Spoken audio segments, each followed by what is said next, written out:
गुरु गौरांग जयतः। श्री नवदीप धाम महात्म्य पंचम अध्याय। शचीनंदन श्री चैतन्य महाप्रभु की जय हो, जय हो। श्री जानवा के जीवन स्वरूप श्री नित्यानंद प्रभु की जय हो, जय हो। अन्य अन्य सभी धामों के सार स्वरूप उस नवदीप धाम की जय हो, जय हो, जहाँ पर कलयुग में श्री गौर हरि अवतरित हुए हैं। श्री नित्यानंद प्रभु ने श्री लजीव गोस्वामी को कहा कि वह 16 कोस या 32 मील परिधि वाला श्री नवदीप धाम श्री वृंदावन ही है। इसके 16 कोस में 9 द्वीप हैं। 8 दलों का कमल पुष्प जैसे जल में तैरता है, उसी प्रकार इस नवदीप रूपी कमल के पुष्प की 8 पंखुड़ियाँ तो 8 द्वीप हैं तथा बीच में अंतर्द्वीप है, और उस अंतर्द्वीप के भी मध्य में एक बिंदी के समान मायापुर है।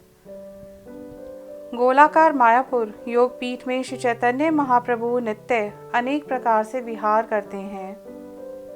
मायापुर योग पीठ का व्यास 1000 धनुष या 2 किलोमीटर है और उसकी परिधि 6000 मीटर या 6 किलोमीटर है। इस योग पीठ में श्री कृष्ण चैतन्य, श्री नित्यानंद, श्री अद्वैत आचार्य, श्री गदाधर और श्रीवास ये पंच तत्व विराजमान हैं।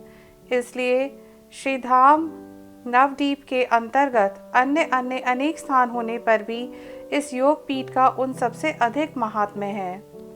महाप्रभु की इच्छा से बहुत जल्दी ही वह स्थान भागीरथ के जल द्वारा अपने आप को गुप्त कर लेगा। जब कभी पुनः महाप्रभु की प्रबल इच्छा होगी तब यह धाम दे दीप्यमान होकर प्रकाशित होगा।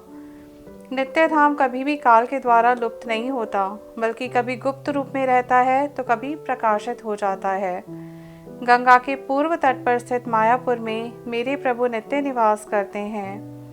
यद्यपि लौकिक दृष्टि से महाप्रभु सन्यासी बनकर नवदीप को छोड़कर देश देशांतर में भ्रमण करते हैं, तथापि वास्तव में मेरे श्री गौरांग महाप्रभु नवदीप धाम के अंतर्गत स्थित मायापुर नाम का ग्राम को छोड़कर कभी भी कहीं और नहीं जाते। भक्त लोग श्री चैतन्य महाप्रभु की अष्टकालीय लीला का दर्शन करते हैं। हे जीव, समय आने पर तुम भी श्री गौरांग महाप्रभु के नृत्य का दर्शन करोगे। ये नित्यानंद प्रभु जीव गोस्वामी जी को आशीर्वाद दे रहे हैं। मायापुर के चारों ओर वह अंतर्दीप शोभायमान है जहाँ पर ब्रह्मा जी ने श्री गौरांग महाप्रभु के दर्शन प्राप्त किए थे। हे जीव, तुम यदि सभी स्थानों के दर्शन करना चाहते हो तो परिक्रमा करो। इससे तुम्हारी सभी अभिलाषाएं अर्थात श्री नवदीप धाम स्थित लीला स्थलियों के दर्शन की इच्छा पूर्ण हो जाएगी। श्री नित्यानंद प्रभु के वचनों को सुनकर श्री जीव अपने अश्रुपूर्ण नेत्रों से प्रभु के चरण कमलों में दंडवत प्रणाम कर कर कहने लगे, हे प्रभु, मुझ अकिंचन पर कृपा करके आप स्वयं ही मुझे अपने साथ लेकर परिक्रमा कराएं। श्री जीव की प्रार्थना सुनकर श्री नित्यानंद प्रभु ने तथास्तु कहकर अपने मन की इच्छा बतलाई। श्री नित्यानंद प्रभु ने कहा, हे जीव, आज तुम मायापुर के दर्शन करो तथा कल मैं तुम्हें दूसरे बहुत से स्थानों पर ले जाकर परिक्रमा कराऊंगा। इतना कहकर उसी समय श्री नित्यानंद प्रभु उठ खड़े हुए तथा उनके पीछे पीछे श्री जीव गोस्वामी भी प्रफुल्लित होकर चलने लगे। श्री नित्यानंद प्रभु भाव विभोर होने के कारण धीरे धीरे चल रहे थे तथा उनका दिव्य कलेवर श्री गौरांग महाप्रभु के प्रेम में विह्वल हो रहा था।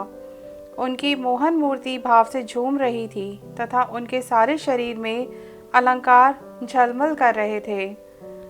जो श्री चरण कमल ब्रह्मा शिवादि को ध्यान में भी प्राप्त नहीं होते, वही श्री चरण श्री जीव गोस्वामी के प्रति कृपा करके आगे बढ़ने लगे।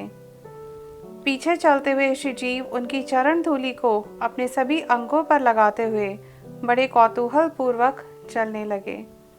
श्री जगन्नाथ मिश्र के घर में प्रवेश करके श्री नित्यानंद प्रभु ने श्री शची माता के चरण कमलों में निवेदन किया, हे माता, श्री गौरांग का परम बुद्धिमान प्रिय दास, यह जीव अति भाग्यवान है।